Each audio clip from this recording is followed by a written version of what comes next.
各位傳媒朋友 Friends from the media, good morning. Welcome to the press briefing. The Chief Executive will first speak before answering questions. Because of the pandemic situation, please keep your social distance. We'll first hear from the Chief Executive. Good morning, everyone. This morning, I will briefly cover three issues. First, last Friday, I announced the fifth round of the anti-epidemic fund. The focus of this round is to act quickly in that we will aim to dispense the subsidy to those who are affected by the latest round of restriction measures as soon as possible. There are altogether 27 support initiatives. 16 of them have already been put in place over the past few days. Details have been announced by relevant bureaus and departments. Applications have started. I ask my colleagues to try to dispense part of the subsidy as far as possible before the Chinese New Year. In other words, we will not wait till the end of the application period before we dispense the subsidy. The measures are similar to previous rounds. As long as applicants of eligible premises submit the application, we will process the application as soon as possible and dispense the subsidy as soon as possible. Last Friday, it was announced that after the latest round of restriction measures ended by the 4th of the Chinese New Year, if we resume the evening dining service of restaurants, then we will relax our measures and put in place vaccine bubbles at around the 14th of February. I think that our appeal has been effective. In the past week or two, we see more people getting vaccinated. Every day, we saw a higher number of people who have been vaccinated. When we said that, we thought that, well, as long as a certain number of people will get vaccinated, we will be able to achieve our target at around the 24th of February. As at yesterday, about 18,000 people have been vaccinated per day, so we're talking about 40,000 doses. That's in relation to the first dose, and we hope that more people will get their third jab. We've also announced the arrangements in relation to vaccination for younger children. For elderly people, those between 70 and 90, the vaccination rate is 55.39%. Those above the age of 80, the vaccination rate was rather low previously, but now it hovers at about 27%. I appeal to those who are unvaccinated to make good use of their time and get vaccinated. The reason I said that because there are still some risks. I'm concerned about community transmission in two groups. First, a hotel, Silka Hotel.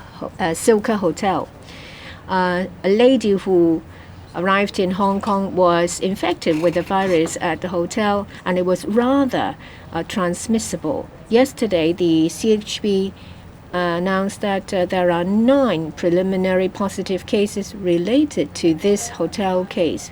The other group is a salesperson working in a pet shop in Causeway Bay. She was infected. Well, the hotel case, it is Omicron, but for the pet shop salesperson, it's a Delta case.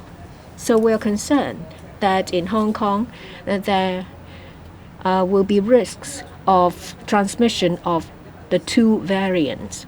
In relation to the pet shop case, it involved animals. As far as we know, there are about a dozen or so branches of this pet shop. We have done a lot of work yesterday in relation to animals.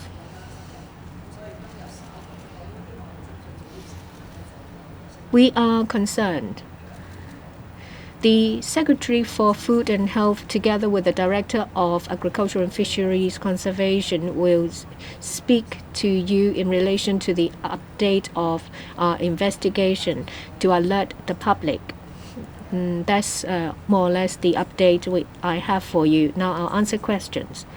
Please raise your hand when you're named, identify your organization, and use the microphone we give you.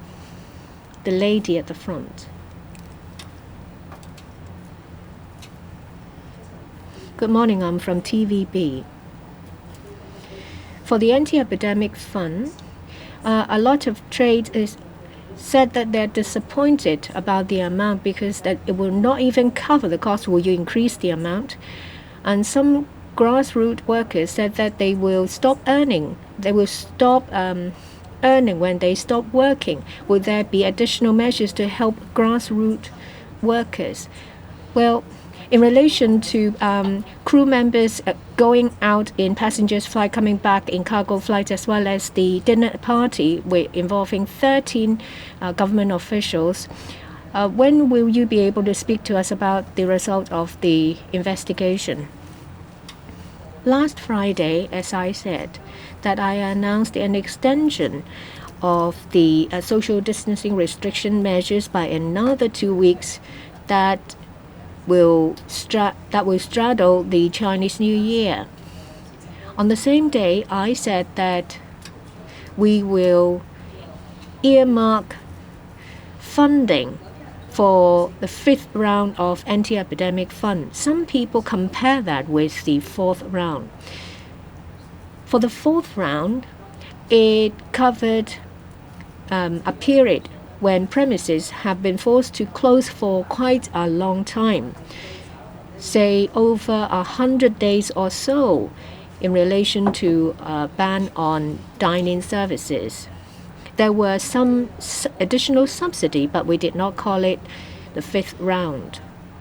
We have been keeping in view of the changes in the epidemic situation and the impact on premises from these restriction measures and impact on individuals who are affected by closure of premises.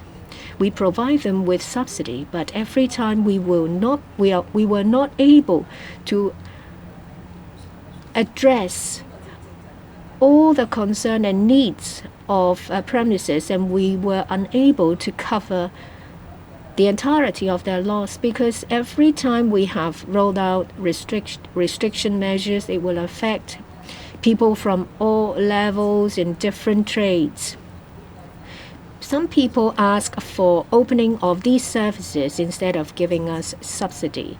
But there are conditions if the services are allowed to resume. That includes anti-epidemic measures as well as vaccination. Well, all eyes are on the upcoming budget. At the moment, there is a consultation in progress. Every year, the budget is an opportunity to roll out measures that would help and improve people's livelihood. So I think I'll leave it to the Financial Secretary. Of course, the FS will consult me, and I will give him my views. For the other two questions is in relation to investigation. In relation to the matter involving Cathay Pacific and the breaches, yesterday, in relation to two former crew members, there is evidence showing that they have violated 599A, Prevention and Control of Disease Regulation. Prosecution actions will be taken. For these two former cabin crew members, they were under the requirement by a health inspector to go through medical surveillance, medical officer, but they did not do it. There was an investigation and follow-up work. And in relation to Cathay Pacific, well, for these two cabin crew members, they left Hong Kong by a passenger flight and came back on a cargo flight. Well, very often in the past year or so, they would use passenger flights to carry goods because there were very few passengers. Does this arrangement comply with government requirements? Has it violated the exemptions covering operation of cargo flights? We need to carry out investigation because it involves a lot of details. The investigation is ongoing. As soon as it is completed, we will take appropriate action. In relation to government officials, the updated figure is 15, including the former Director of Customs and Excise, who is now on pre-retirement leave. There are altogether 15 government officials, and last night the last batch of government officials already left the quarantine center because the Center for Health Protection updated their quarantine requirements. Likewise, I would ask these government officials to observe medical surveillance and home quarantine on their own leave, and they'll be required to observe home quarantine until a negative result of the 19th day specimen is confirmed. So for those, that is by the 22nd of January. So for the first batch of government officials, if they're able to get a negative result of their last specimen, they'll be able to resume work. And for the last batch of officials, however, after leaving the quarantine center, they will be required to observe a 7-day home quarantine, which ends at the 24th of January, which means that they would only be able to resume work after the 24th of January. Whether it's the morning or the afternoon, it very much depends on the rule set by the Center for Health Protection as to when exactly the home quarantine and medical surveillance period ends. But like I said before, once investigation is complete, I will give an account to all of you as soon as possible. As I said before, in relation to investigation into government officials attending this banquet, sooner or later, a conclusion will be drawn.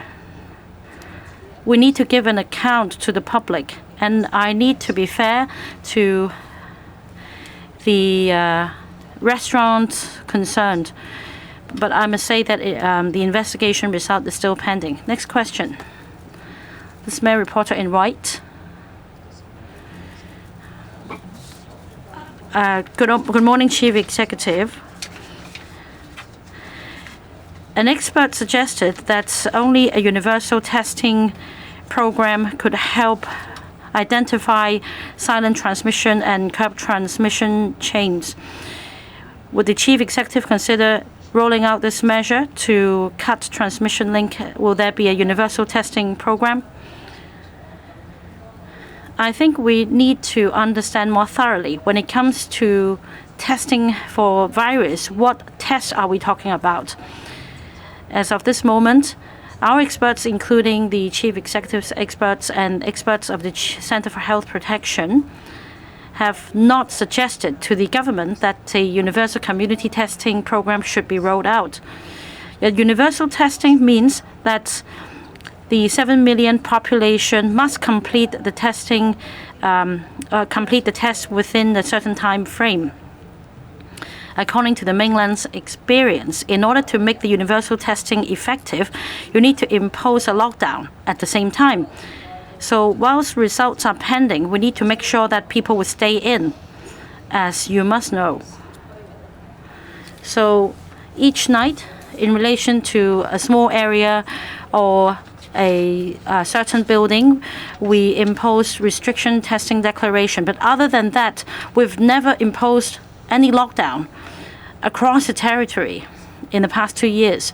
Because on the one hand, we'd like to ensure that people could go about their activities normally. On the other hand, we want to minimize the impact, and I don't think a lockdown would be widely accepted by the public just for the sake of imposing universal testing. However, in light of the highly transmissible Omicron variant strain, we recently have rolled out large-scale testing as per the experts' advice in order to allay concerns. In Tuen Mun, we have a rigorous voluntary testing scheme. That means those not under a compulsory testing notice, those not having received notification under the Leave Home Safe app could also go for voluntary testing. It's operated on a larger scale, and this will be our way forward. We want to take this approach with precision as far as testing is concerned, so that we can identify those infected, so that they can be sent to quarantine and minimize the spread of the virus in the community. In fact, this approach has proven to be effective, especially in light of the Omicron strain. And recently, 60 to 70% of the Omicron carrying patients have been identified in the quarantine center. That means that by the time they're identified, they are already in the quarantine center, and this is one way of substantially reducing transmission in the community. This is an effective way.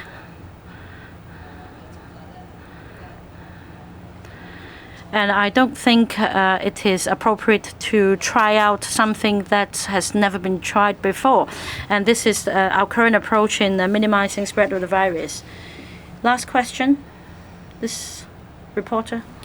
It's from TMHK. So the first question is about Dr. Gabriel Lam's advice, because he was saying, I think earlier last week, that the government can consider rolling out allowing nighttime dining again until 8 p.m. Is this something the authorities can or is considering? And secondly, about the arrangement you just announced that the vaccine bubble will be rolled out earlier. So are you concerned long queues outside the vaccination centers will emerge again, like what we saw earlier this month? And have you discussed the arrangement with sectors involved, including, for example, the catering industry? Can they cope with this arrangement? Because this arrangement has been amended time and again. Thank you. Of course, Professor Gabriel Lam is one of my expert advisors, and the University of Hong Kong has been commissioned by us to do a weekly assessment on the situation. But at the moment, since we have implemented the social distancing measures, including the restriction of dine-in in restaurants until the 3rd of February, there is no plan to relax this particular measure. Especially, you have heard me reporting on 2 local clusters which are of concern. One is the quarantine hotel, which has led to, of course, the quarantine woman in the hotel plus 9 relatives or close relatives. The other is the pet shop cluster, which we are very worried. So for the time being, we have no plan to relax what we have already announced for implementation. But going forward, of course, we will adjust our measures. If we were to allow dining again, whether it will be back to the pre-Omicron situation, which is very relaxed, or we would adopt other means, this is something that we will certainly consider. And that brings me to answering your second question. One of the arrangements that we could consider after this round of social distancing is to allow businesses to operate under a vaccine bubble. In other words, staff and customers could only go into that prescribed premise after they have been vaccinated. As a result of that suggestion, of course, we are already seeing an increase. I wouldn't describe it as a surge, but an increase in vaccinations amongst the population, especially amongst the older population, which is to be welcome. Since we have been talking about this vaccine bubble for some time, and meanwhile we have been enhancing the capacity of our vaccination centers, I'm not worried about the capacity constraint leading to long queues. In fact, at the moment, we are doing about 40,000 doses every day, but our capacity far exceeds the 40,000. But I would advise members of the public to try to book for an appointment to get vaccinated and leave the so-called daily quota for the elderly who find it less easy to book online. Now, about adopting vaccine bubble for an earlier resumption of business, we will certainly listen to what the sector has to say. But in fact, the idea was volunteered by the trade. When they heard that we might be imposing more social distancing measures, I heard the trade, including the restaurant trade and the beauty parlor trade, they actually volunteered that why didn't the government allow us to operate on the basis of vaccine bubble? We could ask our customers to get vaccinated before offering them the service.